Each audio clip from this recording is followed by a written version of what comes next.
5절에서 사이비 종말론자들을 조심해라 이렇게 소제목이 붙어 있습니다. 그래서 하루는 사람들이 모여 성전에 대해 이야기를 하고 있었다. 그들은 성전이 정말 아름답고 성전의 속조물과 기념 환물들이 수려하다고 말했다. 예수께서 말씀하셨다. 너희가 그토록 감탄하는 이 모든 것, 이 성전의 돌 하나하나가 결국 잔의 더미가 되고 말 것이다. 어떤 것이든 이 땅에서 우상으로 삼는 어떠한 것은 돌 하나의 돌이 남지 않도록 다 부서집니다. 그래서 유대인들은 무슨 딱 일이 나면은 황금을 먹는 습관이 있죠. 가져갈 수 없으니까 먹어서 속에 넣어서 가져가는 거예요. 그래서 유대인들은 배가 갈라져서 당하는 죽음을 많이 당한 거예요. 그들의 배에는 황금이 있다는 것 때문에. 그래서 그게 어쩔 땐 지혜인 것 같지만 그 지혜 때문에 더 큰 불행을 맞은 거예요. 우리의 삶 속에 지혜롭다고 했던 모든 행동들이 그것이 오히려 나한테 해가 될 때도 많다는 거지. 그래서 여러분은 하나님의 지혜를 반드시 구하는 사람들이 돼야 됩니다. 그래서 그들이 예수께 물었대요. 선생님, 이런 일이 언제 일어나겠습니까? 이런 일이 일어나려고 할 때 우리에게 어떤 징조가 있겠습니까? 예수께서 말씀하셨죠.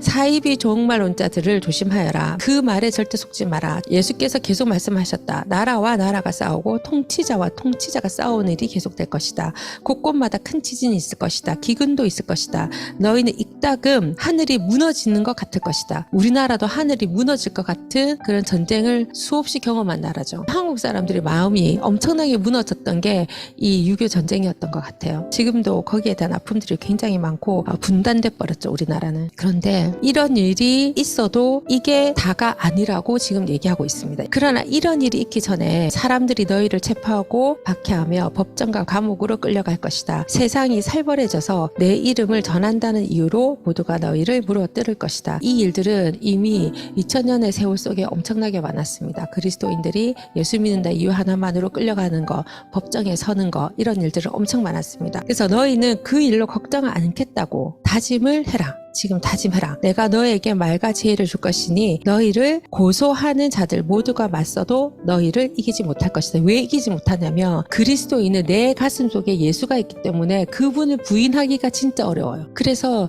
죽음을 앞서서 믿는 그 신앙 앞에는 누구도 어떻게 할 수 없는 힘이 있다는 거지.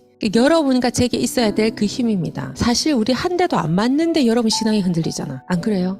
누가 이렇게 법정에 세우고 죽도록 이렇게 하지 않는데도 여러분의 신앙을 지키기가 어려워. 그렇지만 이 신앙을 지키기 어려운 거는 여러분의 미래와 여러분의 내세에 엄청난 역할을 한다는 걸 여러분이 기억했으면 좋겠습니다. 나 때문에 너희를 미워할 사람이 누구인지 아무도 모른다. 그렇더라도 너희 몸과 영혼의 사소한 모든 것까지 심지어 너희의 머리카락까지도 내가 보살핀다. 너희는 아무것도 잃지 않을 것이다. 그대로 견뎌라. 그것이 너희가 해야 할 일이다. 끝까지 견뎌라. 그러면 너희는 절대 후회하지 않을 것이고 결국 구원을 받을 것이다. 여러분, 구원이라는 게 얼마나 중요하면 끝까지 견디라. 그런 일이 있을 건데 그냥 묵묵히 견디래. 그대로 그냥 견디래. 내가 성령을 보내서 모든 고통을 없애줄게 이런 얘기가 없어. 근데 여러분 안에 고통이 왔다고 해가지고 그거를 피하지 마세요. 피해봤자 그거는 언젠가는 건너가야 돼. 여러분 인생에서 이거 마음에 안 들어. 저게 마음에 안 들어. 너무 신경 쓰여. 나 너무 예민해. 견뎌야 돼. 거기서 생명이 탄생하고 새로운 것들이 창조되고 다른 사람들이 아픔을 우리가 감싸줄 수 있고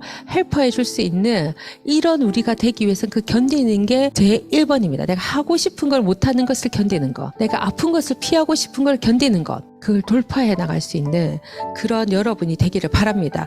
그게 결국 구원을 받을 것이다. 구원이 쉽지 않다고 계속 얘기하고 있습니다. 여러분이 학교 다닐 때 공부하는 거가 힘들어? 사회가 힘들어? 비교가 안 될 만큼 힘들지. 결혼을 했어. 그러면은 완전히 찬란한 이런 게 있을까? 아니면은 지금보다 조금 더 힘들까? 더 힘들 것 같죠? 50대가 됐어. 그러면은 50대가 되면 막 찬란할까? 고민스러울까? 그 고민의 무게는 점점점 커질까? 작아질까? 여러분 60, 70 됐다. 그러면 그때부터 이렇게 열심히 살았으니까 지금부터 찬란할까? 아니면 그때부터 또 새로운 고민들로 여러분 머리가 아플까? 여러분은 끝을 보고 사는 분들이기를 바랍니다. 그만큼 우리에겐 구원이 절실한 겁니다. 나의 모든 문제, 직장 문제, 건강 문제, 부모님과의 문제, 배우자와의 문제, 그 모든 문제 가운데에 구원이 반드시 필요합니다. 내 영혼이 천국 가는 구원, 천국인지 지옥인지 완전 결정되니까 너무 핵심적으로 중요하고, 그리고 내 지금 하루하루 살아가는 모든 문제의 그 구원이 너무나도 중요합니다. 반드시 한 문제 한 문제에 예수님이 개입하셔서 그 구원이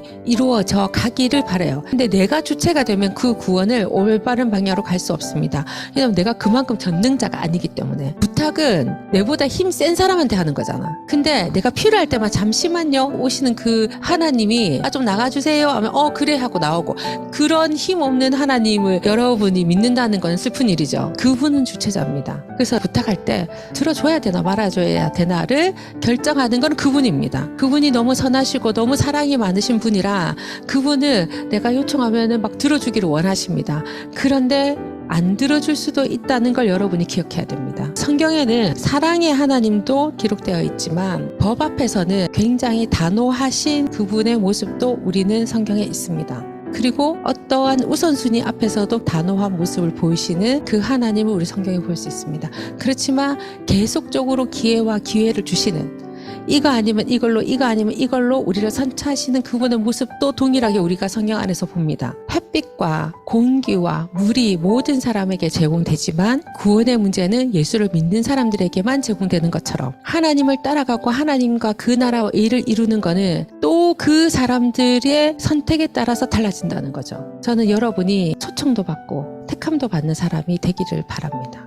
그래서 하나님의 나라를 함께 이루어가는 분들이 되십시오. 그런 후회 없는 삶을 살기를 바랍니다. 하루라도 그냥 보내지 말고 여러분을 위한 게 하나님을 위한 거고 하나님의 나라를 위한 게 여러분을 위한 겁니다. 그게 딱 일치시켜가지고 그것을 위해서 여러분의 삶을 영위하기를 바랍니다. 먹고 사는 데만 집중되는 게 아니라 그 먹고 사는 것 자체가 하나님의 나라가 돼버려야 돼요. 그래서 여러분을 통해서 하나님께서 영광 받을 수 있도록 여러분의 회사에서 그리스도인으로서 빛을 탁 발하고, 여러분을 만나는 그 친구들 하면서 여러분 빛을 탁 발하고, 어디를 가서 무엇을 하든지 쟤는 그리스도인이야, 쟤는 진짜 작은 예수 같아, 이런 얘기를 우리는 들어야 됩니다. 근데 이런 얘기를 들을 때에 자꾸 내가 긍휼하고 착하고 이런 걸로 들으려고 하지 마세요. 법과 질서를 지키면서 정확한 판단력을 가지면서 하나님을 명예롭게 하는 그런 여러분이 됐으면 좋겠습니다. 진짜 하나님의 자녀, 하나님의 세계의 공무원, 그분을 위해서 일하는 어떠한 사람들, 작은 예수, 이런 사람들 되기를 바랍니다.